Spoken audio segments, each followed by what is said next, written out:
Chapter 18, Sloka 23.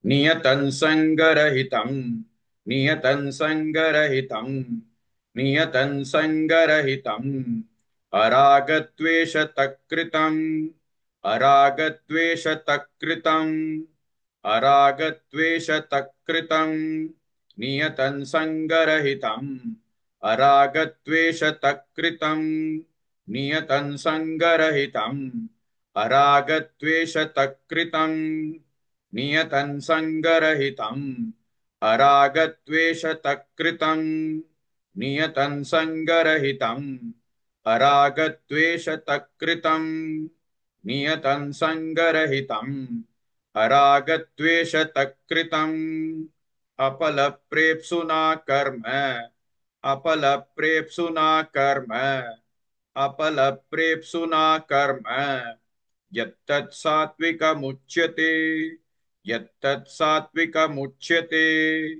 यत्तत् सात्विकमुच्यते अपलप्रेप्सुना कर्म यत्तत् सात्विकमुच्यते अपलप्रेप्सुना कर्म यत्तत् सात्विकमुच्यते अपलप्रेप्सुना कर्म यत्तत् सात्विकमुच्यते अपलप्रेप्सुना कर्म यत्तत् सात्विकमुच्यते अपलप्रेप्सुना कर्म यत्तत् सात्विकमुच्यते नियतं संगरहितं अरागद्वेषतकृतं अपलप्रेप्सुना कर्म यत्तत् सात्विकमुच्यते.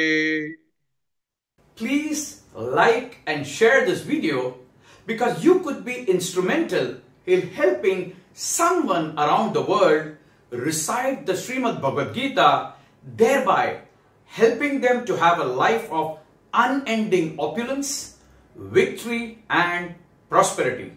This is mentioned in chapter 18, Sloka 78. Yes, don't forget to buy my book, Leadership Can Be Child's Play. Namaste.